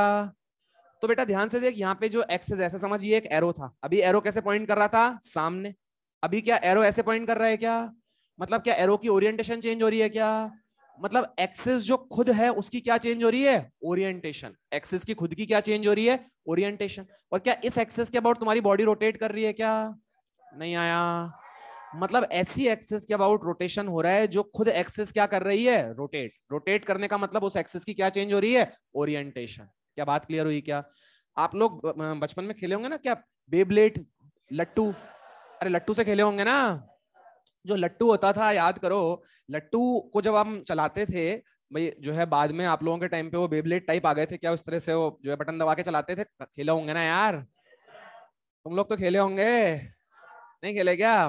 हमारे टाइम पे तो, मेरे पास तो वो था, वो एक लट्टू होता था, उस पर धागा लपेटते थे, ऐसे सुर करके छोड़ते थे, और वो लट्टू जो होता था वो डांस करता था, इस तरह से लट्टू घूम रहा होता था। तो वहां पे लट्टू जो है आपका, जो टॉप है वो घूम भी रहा है, और जो उसकी एक्सेस होती थी क्या, वो ऐसे ऐसे होती रहती थी क्या? तो ये जब एक्सेस ऐसे ऐसे हो रही है, तो इस एक्सेस के मोशन को हम क्या बोलेंगे? Rotational motion. क्योंकि क्या चेंज हो रही है एक्सेस की? ओरिएंटेशन। अगर मान ले तू इस तरह से, अगर ये एरो है तो क्या एरो इस तरह से हिल रहा है क्या? तो इस तरह से अगर हिल रहा है तो एरो की क्या चेंज हो रही है? ओरिएंटेशन। नहीं आया। तो लिख दो rotation about an axis in rotation. ये छोटी छोटी सी बातें हैं और कुछ नहीं है।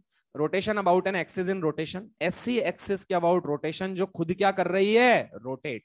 लिख दो table fan, table fan, wall fan, कुछ भी बोल दो उसको, टेबल फैन, वॉल फैन, और आप लिख दो टॉप। क्या टॉप ही बोलते हैं ना उसको इंग्लिश में, टॉप। ठीक है। अर्थ और मून वाला जो एग्जांपल है वो गलत है, वो बच्चे फ्री फोकट में कंफ्यूज हो रहे हैं। भाई ध्यान से देख, वहां पे हो क्या रहा है, वहां पे क्या हो रहा है एक्चुअल में, ध्यान से देखना। ये मान ले सन और ये मान ले अर्थ। अब अर्थ क्या अपनी एक्सिस के अबाउट घूम रही है, तो ये इस एक्सिस के अबाउट घूम रही है, लेकिन जो एक्सिस है क्या वो भी रोटेशनल मोशन कर रही है क्या, नहीं। एक्सिस जो कर रही है वो क्या कर रही है, ट्रांसलेशनल मोशन। एक्सिस क्या कर रही है, ट्रांसलेशन। तो देखना ध्यान से देख, सपोज करिए अर्थ है अपनी, है ना, और ये अर्थ इस एक्सिस के अबाउट क्या कर रही है, घूम रही है। और जो है अर्थ खुद किसके अबाउट घूम रहा है, सन के अबाउट। अर्थ खुद सन के अबाउट घूम रही है। तो देख ध्यान से, ये एक्सिस थी अभी, इस एक्सिस के अबाउट हमारी अर्थ घूम रही थी, है ना। यहाँ पे मान लेते हैं सन है, ये सन, ये हमारी अर्थ, और ये अर्थ इस एक्सिस के अबाउट क्या कर रही है, घूम रही है। तो ये घूमते घूमते अभी देख ध्यान से, क्या एक्सिस यहाँ पे आ गई क्या, और अर्थ जो है इस एक्सिस के अबाउट क्या कर रही है, घूम रही है। तो बेटा जब तेरे अर्थ की एक्सिस यहां से आई, तो एक्सिस की पोजीशन चेंज हो रही है, ओरिएंटेशन चेंज हो रही है। क्या चेंज हो रही है, पोजीशन। ओरिएंटेशन चेंज नहीं हो रही। मतलब जब अर्थ हमारी घूम रही है तो डेफिनेटली इस एक्सिस के अबाउट अर्थ रोटेट कर रही है, लेकिन जो एक्सिस इटसेल्फ है वो रोटेट नहीं कर रही, वो क्या कर रही है, ट्रांसलेट। नहीं आया आप लोगों को, क्या बात समझ में आ गई। हाँ बेटा बोल। अबे तो तेरे तेरे जाने से घूमेगा क्या, तो तेरा मन करा भाई मैं मुगले आजम सन घूमना चालू कर दे, ऐसा थोड़ी होता है। ठीक है चलिए। नहीं, टॉप के अंदर से थोड़ी, टॉप जो होता है, नहीं नहीं, टॉप को आप जब चलाते हो तो एक ही पॉइंट पे इस तरह से ऐसे ऐसे करता रहता है। भाई टॉप जो होता है वो ऐसा नहीं कि तूने लट्टू चलाया और वो ऐसे, मैं बात कर रहा हूँ भाई हमारा लट्टू चल गया, अब वो एक पॉइंट पे, मैं जो बात करना चाह रहा हूँ वो इसकी बात करना चाह रहा हूँ, जैसे इस तरह से मान ले ये है, तो ये इस वाले पॉइंट पे जो है इस तरह से यो यो यो यो इस तरह से डांस कर रहा है। What the point. ठीक है, क्या बातें सारी क्लियर हो गई हैं। तो types of motion involving rotation, rotation कैसे कैसे हो सकता है, क्या फिक्स्ड एक्सिस के अबाउट रोटेशन हो सकता है, क्या ऐसी एक्सिस के अबाउट रोटेशन हो सकता है जो खुद क्या कर रही हो, ट्रांसलेट, खुद क्या कर रही हो, मूव कर रही हो। क्या ऐसी एक्सिस के अबाउट रोटेशन हो सकता है जो खुद क्या कर रही हो, रोटेट कर रही हो। क्या बात क्लियर है क्या। चलिए, तो ये इस चैप्टर का आपका बेसिक इंट्रोडक्शन हो गया। अब बेटा ये चैप्टर मेजरली इसके 4 पार्ट्स है, moment of inertia, torque, angular momentum and rolling. तो ये चैप्टर 4 पार्ट्स में डिवाइडेड है। सबसे पहले पढ़ेंगे हम मोमेंट ऑफ इनर्शिया, फिर पढ़ेंगे हम टॉर्क, फिर एंगुलर मोमेंटम और फिर रोलिंग। तो सबसे पहले हमें क्या स्टार्ट करना है, मोमेंट ऑफ इनर्शिया। तो हेडिंग लिखे moment of inertia, moment of inertia. इसको बेटा आई सिंबल से डिनोट करते हैं, capital I, capital I symbol से डिनोट करते हैं।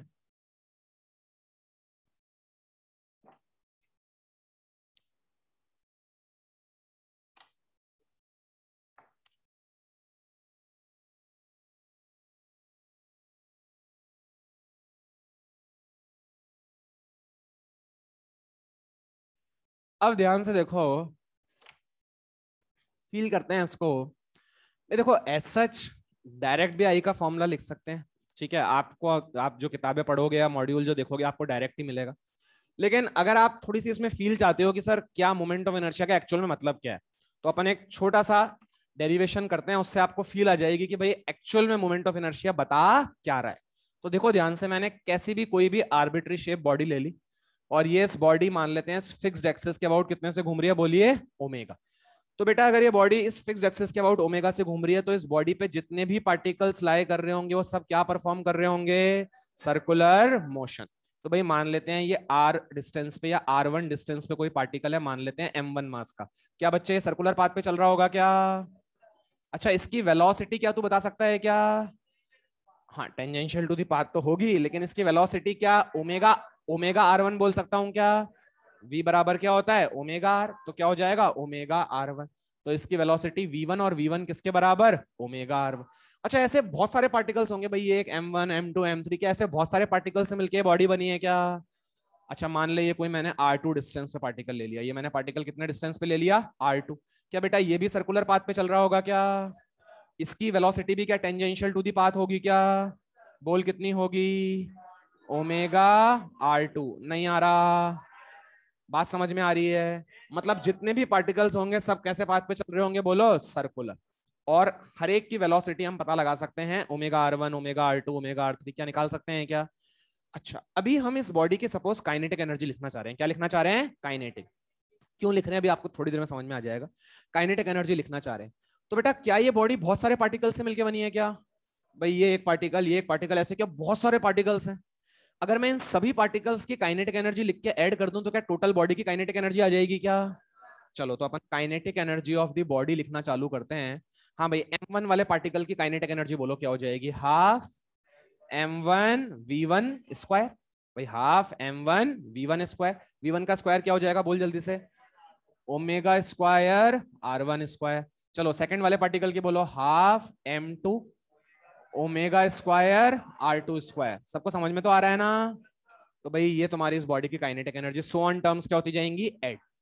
अब ध्यान से देखो, यहां से हाफ ओमेगा स्क्वायर कॉमन ले सकते हैं क्या? क्या हाफ ओमेगा स्क्वायर कॉमन ले सकते हैं क्या? तो बेटा क्या बच जाएगा? बोलो m1 r1 square plus m2 r2 square plus m3 r3 square. अरे क्या लिख सकते हैं क्या? भाई अगर मैं हाफ ओमेगा स्क्वायर कॉमन ले लूं तो क्या बचेगा? m1 r1 square plus m2 r2 square plus m3 r3 square. क्या ये काइनेटिक एनर्जी का एक्सप्रेशन आ रहा है क्या? अब ध्यान से देखो, ये बॉडी रोटेट कर रही थी, मतलब एक तरह से इसको क्या मुझे रोटेशनल काइनेटिक एनर्जी बोलना चाहिए क्या? डेफिनेटली बॉडी क्या कर रही है? रोटेट। तो ये एक तरह से क्या बॉडी की रोटेशनल काइनेटिक एनर्जी है क्या? और हमने निकाली कैसे? हमने हर एक पार्टिकल की इंडिविजुअल काइनेटिक एनर्जी ऐड कर दी तो पूरी बॉडी की काइनेटिक एनर्जी निकल के आ गई। तो definitely this is rotational kinetic energy. अब जैसे आपने काइनेटिक एनर्जी पढ़ी थी, वो आपने पढ़ी थी बेटा हाफ एम वी स्क्वायर। ध्यान से देखो, इसकी शक्ल सूरत भी क्या कुछ कुछ इससे मिल रही है क्या?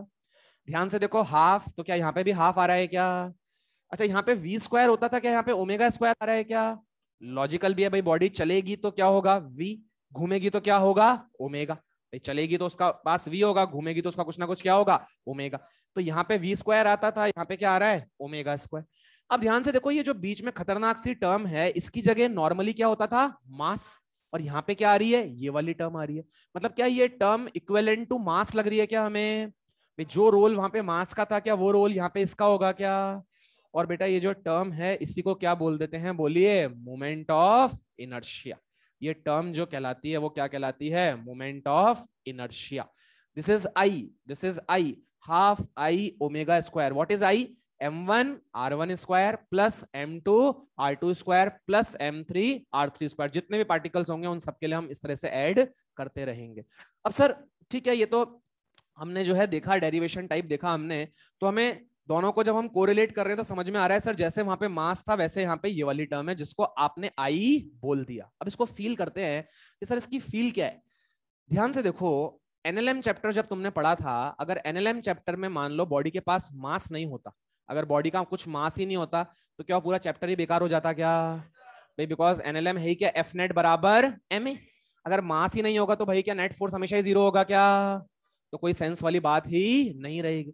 अच्छा, अब एनएलएम में जब तुमने पढ़ा था तो तुमने ये भी चीज फील करी थी, अगर एक बॉडी हल्की है, एक बॉडी भारी है, एक का मास कम, एक का मास ज्यादा, किसको चलाना मुश्किल होगा? पक्की बात है भाई, जिसका मास ज्यादा होगा क्या उसको चलाना मुश्किल होगा क्या? अच्छा, अगर मान ले बॉडी चलती हुई आ रही है, बॉडी जो है चलती हुई आ रही है, वी वेलोसिटी से चलती हुई आ रही है, किसको रोकना मुश्किल होगा? जिसका मास क्या होगा? ज्यादा।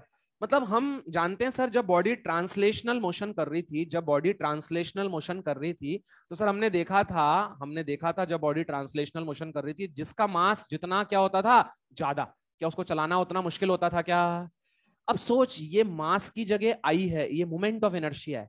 जैसे वहां पे मास बताता था कितना मुश्किल है चलाना, वैसे यहाँ पे आई बताएगा कितना मुश्किल है घुमाना। आई क्या बताएगा? कितना मुश्किल है घुमाना। नहीं आया?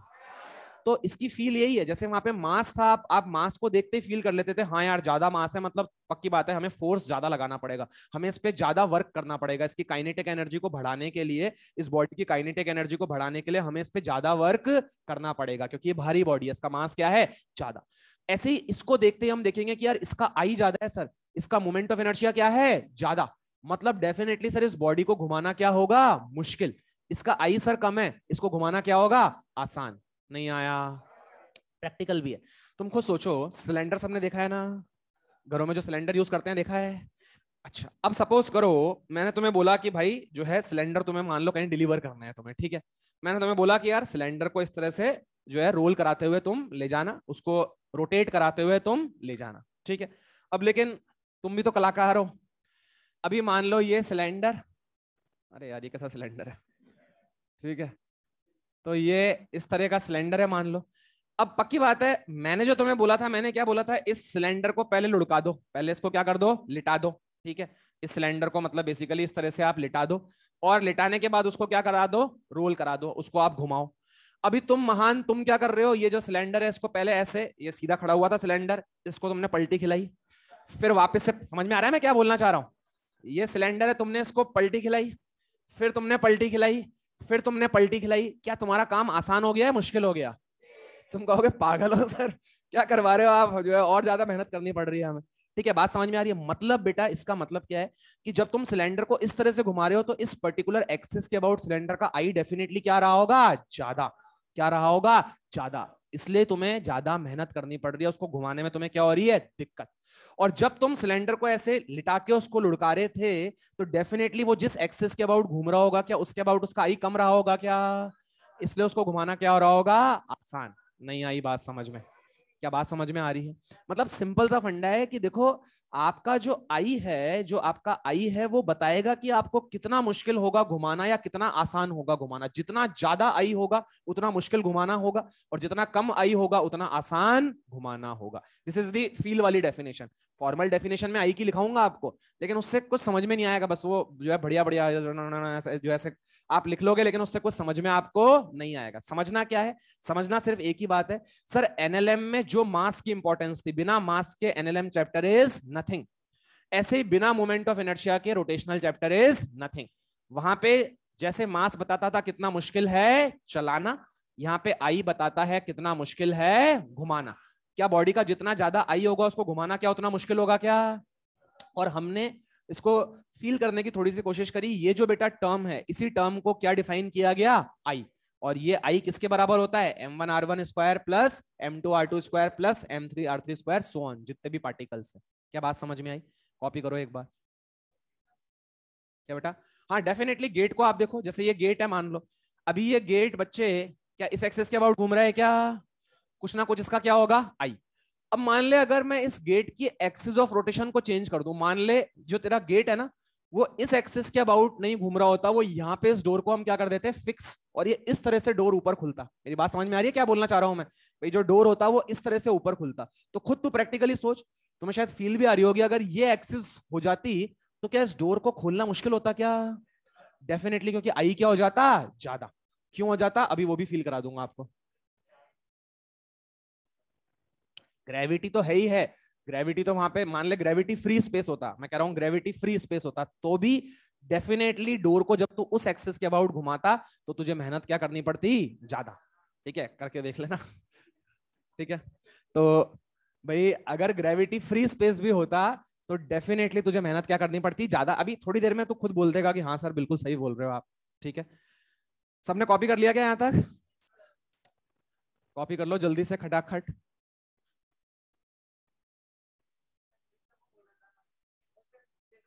वो अलग चीज है बेटा, वो टॉर्क है, वो टॉर्क है, वो आर क्रॉस एफ है जो आप बोल रहे हो ना, वो अलग चीज है। वो अभी इस चैप्टर का सेकंड पार्ट है। भाई वो क्या है कि जैसे सपोज कर मैं हैंडल से डोर को खोलूंगा तो खोलना क्या होगा, आसान। मैं यहां से पकड़ के खींचूंगा तो ताकत क्या लगानी पड़ेगी, ज्यादा। वो उसमें टॉर्क का रोल है। वहां पे हम जब टॉर्क पढ़ेंगे तब डिफाइन करेंगे। टॉर्क अलग अलग मिल रहा है, फोर्स तो तुम हर बार सेम लगा रहे हो, लेकिन उस फोर्स की वजह से जो टॉर्क मिल रहा है वो क्या मिल रहा है, अलग अलग। वो सेकंड पार्ट है इस चैप्टर का, आएगा। हाँ ले सकते हो, कोई बात नहीं। अगर मान लीजिए m1 m2, भाई आप एंड में अगर मान ले सभी पार्टिकल्स का मास सेम है तो m1 बराबर m2 बराबर m3 बराबर क्या पुट कर दे, m पुट कर दे। भाई मैंने क्या है, जनरल एक्सप्रेशन निकाला है। ठीक है, चलिए तो देखिए ध्यान से, मोमेंट ऑफ इनर्शिया हमने डिफाइन कर दिया। तो अब देखो ध्यान से,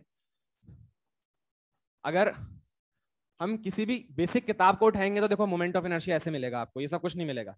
सीधे कैसे मिलेगा भाई, ये एक पार्टिकल m1 मास का, इसका एक्सिस से डिस्टेंस कितना मान लेते हैं r1, और ये एक्सिस से इसका परपेंडिकुलर डिस्टेंस है। कौन सा डिस्टेंस है? परपेंडिकुलर। तो बेटा इसका अगर मुझे मोमेंट ऑफ इनर्शिया लिखना है, या एम आर ही कर लेते हैं सिंपली, इसका अगर मुझे मोमेंट ऑफ इनर्शिया लिखना है तो क्या हो जाएगा बोलिए? M r square. भाई एक ही पार्टिकल है तो सिंपली क्या लिख दोगे? M r square. Mass of the particle into square of the perpendicular distance of the particle from the axis of rotation.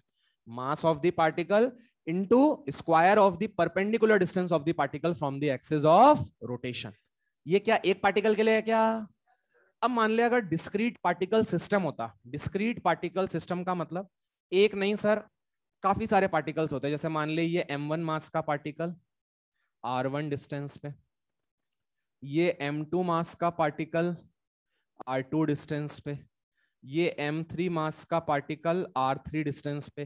तो this is a discrete particle system, discrete particle system. बोल बच्चे क्या यहाँ तू moment of inertia मुझे बता सकता है क्या?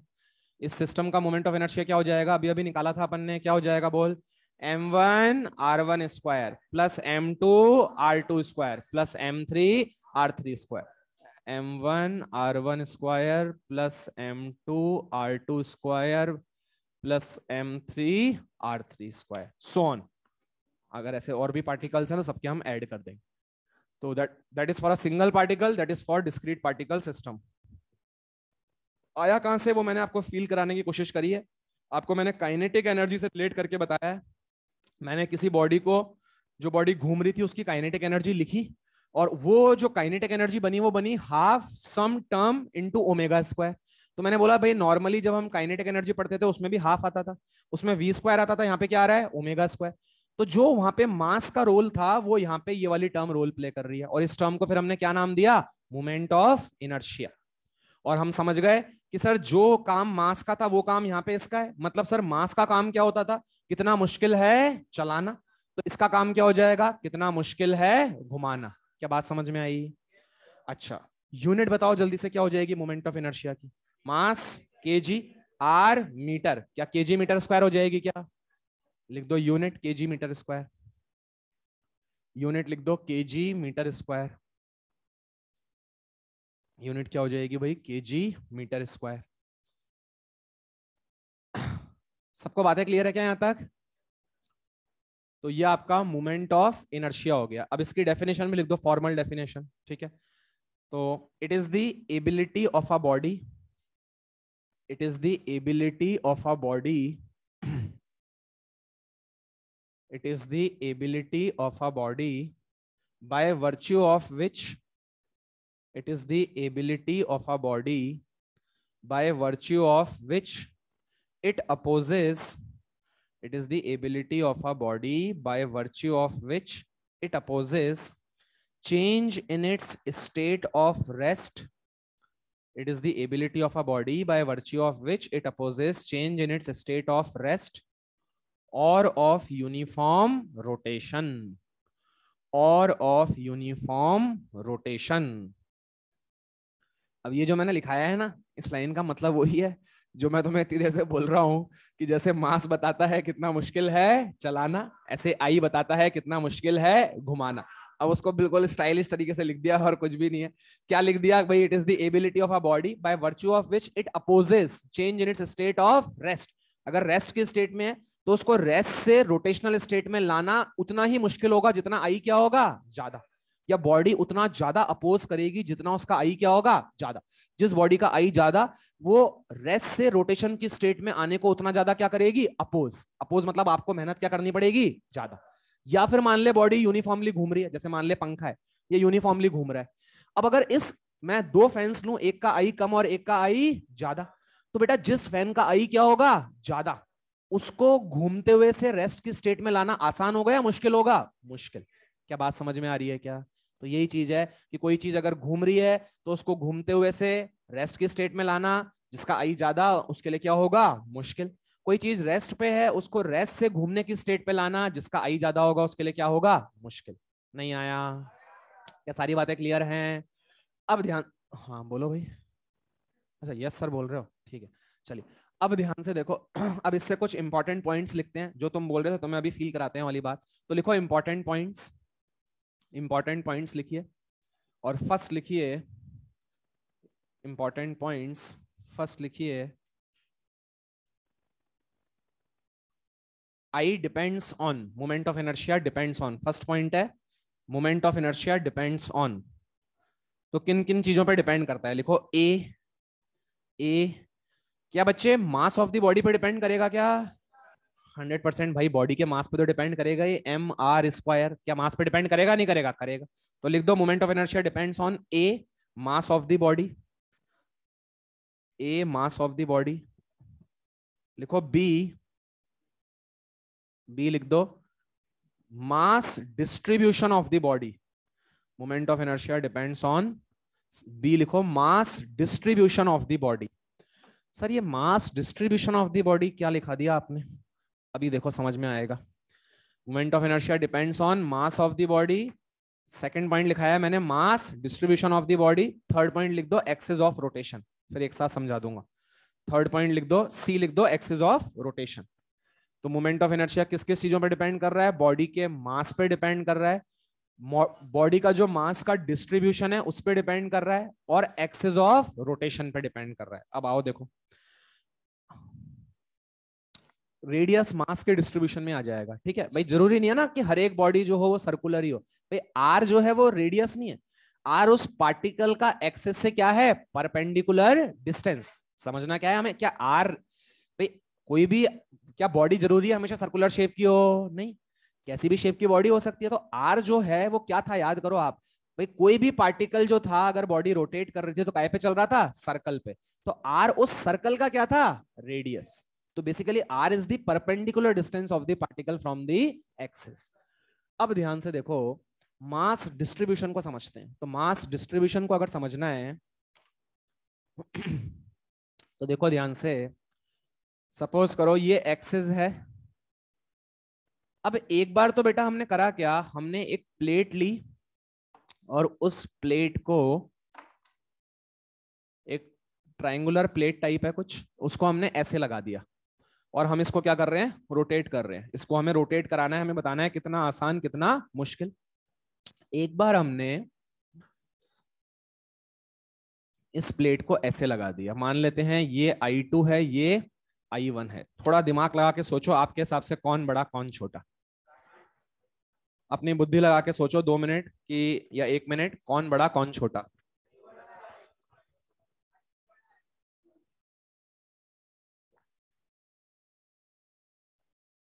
दोनों बराबर सर?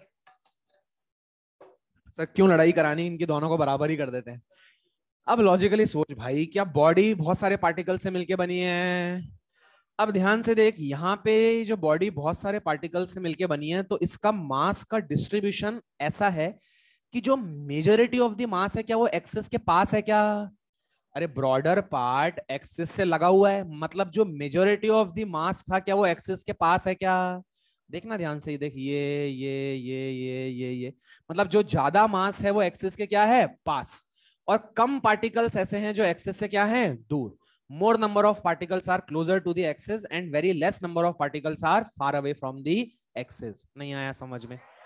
अब यहाँ पे देख, क्या यहाँ पे मोर नंबर ऑफ, क्या यहाँ पे more number of particles are away from the axis and less particles are near to the axis. अब तू सोच m1 r1 square plus m2 r2 square, तो यहाँ पे इन सभी पार्टिकल्स के लिए r क्या होएगा? कम।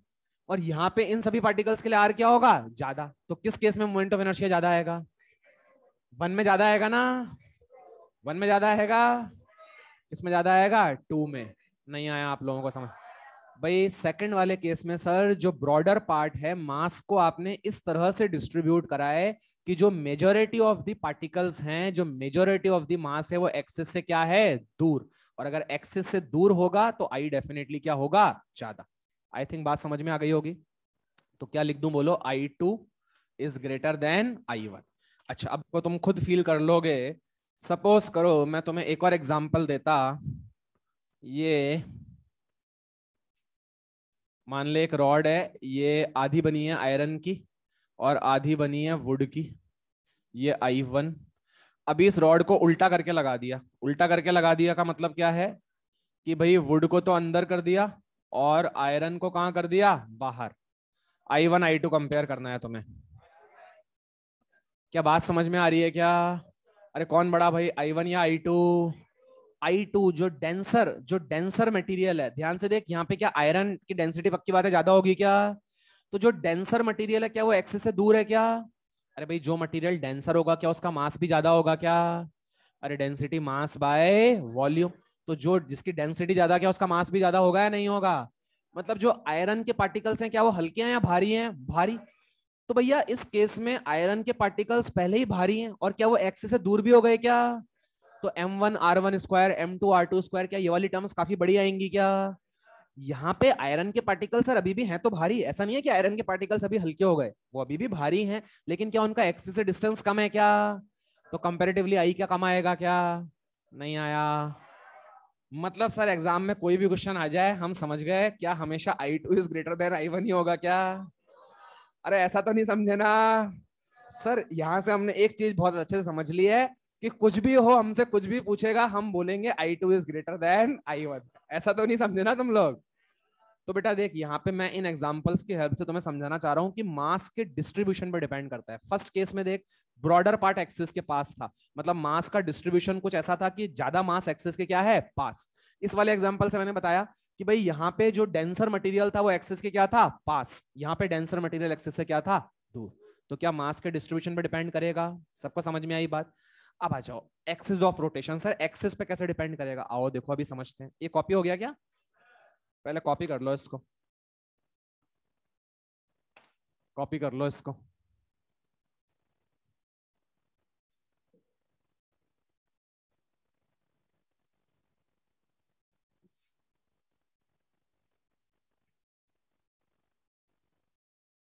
हो गया बेटा?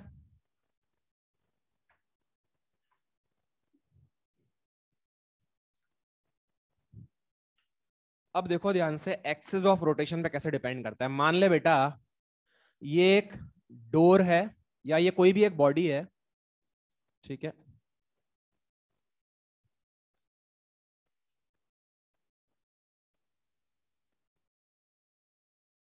ये मान ले इस एक्सिस के अबाउट रोटेट कर रही है, इसके अबाउट इसका मोमेंट ऑफ इनर्शिया कितना है, I1।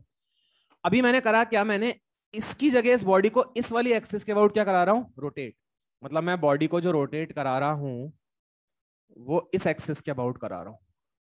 बात को समझना, पहले आपकी जो एक्सिस थी वो क्या थी, ये इस एक्सिस के अबाउट बॉडी रोटेट कर रही थी, अभी आपकी बॉडी इस एक्सिस के अबाउट रोटेट कर रही है। खुद प्रैक्टिकली सोच के बताओ कौन बड़ा, I1 बड़ा या I2 बड़ा?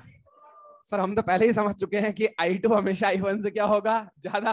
तो सर पक्की बात है I2 is greater than I1। क्या ये लॉजिक लगा रहे हो या कुछ और लॉजिक लगा रहे हो? क्या बात समझ में आ रही है क्या? डेफिनेटली सर यहाँ पे पार्टिकल्स की दूरी क्या हो गई है, ज्यादा।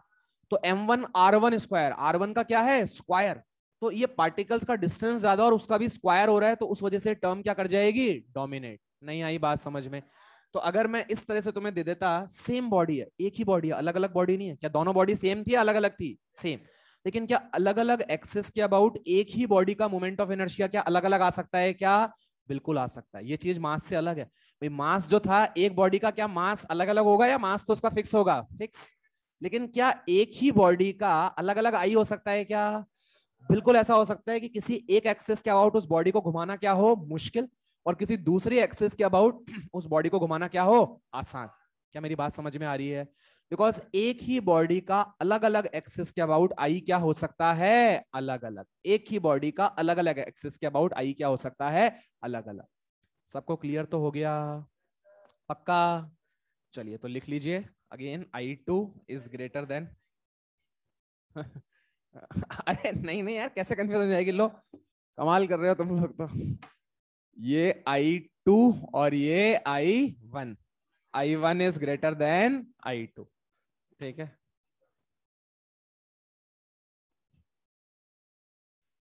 चलिए भाई, सबको क्या यहाँ तक सारी बातें क्लियर है बिल्कुल? क्या मोमेंट ऑफ इनर्शिया का फॉर्मूला याद हो चुका है सबको? क्या MR² होता है, और अगर ऐसे 5 6 10 जितने भी पार्टिकल्स होंगे क्या सबके लिए ऐड करते जाएंगे क्या? क्या R पार्टिकल का एक्सिस से परपेंडिकुलर डिस्टेंस होता है? क्या यूनिट kg मीटर स्क्वायर होती है? जैसे मास बताता है कितना मुश्किल है चलाना, वैसे ही आई बताता है कितना मुश्किल है घुमाना। जो है सबको समझ में आ गई यहाँ तक बातें? चलिए और इंपॉर्टेंट पॉइंट्स देखते हैं। अब नेक्स्ट पॉइंट ये समझना है हमें, जो आई होता है ना बच्चे, वो बच्चे कंफ्यूज रहते हैं, थीटा ओमेगा अल्फा, इनसे इससे आई का कोई लेना देना नहीं है। अरे जैसे मास बॉडी की प्रॉपर्टी थी, ये बता क्या फोर्स पे डिपेंड करेगा मास की वैल्यू? भाई मान ले कोई एक ब्लॉक है, तो उसमें मैं कितना फोर्स लगा रहा हूं, क्या उससे मास निकल के आएगा क्या? यार उसका कुछ ना कुछ क्या फिक्स्ड मास है। अब तुम फोर्स लगाओगे अलग अलग, तो उसके अकॉर्डिंग क्या चीज अलग अलग आएगी? एक्सेलरेशन। क्या मास थोड़ी चेंज हो सकता है, उसका मास तो क्या रहेगा? फिक्स। ऐसे इस बॉडी का कुछ ना कुछ पर्टिकुलर एक्सिस के अबाउट आई फिक्स्ड है। इस बॉडी का एक पर्टिकुलर एक्सिस के अबाउट आई क्या है? फिक्स्ड। मतलब आपका मोमेंट ऑफ इनर्शिया थीटा पे डिपेंड नहीं कर रहा कि ये डोर कितना एंगल घुमा, इससे आई का कोई लेना देना नहीं है। आई तो ये बता रहा है कि भैया देख इस एक्सिस के अबाउट ये आई है, अगर ज्यादा आई है इस एक्सिस के अबाउट तो इसको घुमाने में क्या आएगी? दिक्कत। कम आई है तो इसको घुमाना क्या होगा? आसान। लेकिन आई आपका थीटा ओमेगा अल्फा इस पे डिपेंड नहीं कर रहा। फॉर्मूले में भी देखो m1r1 स्क्वायर m2r2 स्क्वायर, क्या थीटा ओमेगा अल्फा आ रहा है क्या? तो बच्चे कंफ्यूज रहते हैं कि आई जो है थीटा ओमेगा अल्फा पे डिपेंड करता है, इन पे डिपेंड नहीं करता। लिख दो, I does not depend on angular variables, I does not depend on angular variables such as theta, omega, alpha. I does not depend on angular variables such as, कोई लेना देना ही नहीं है इससे।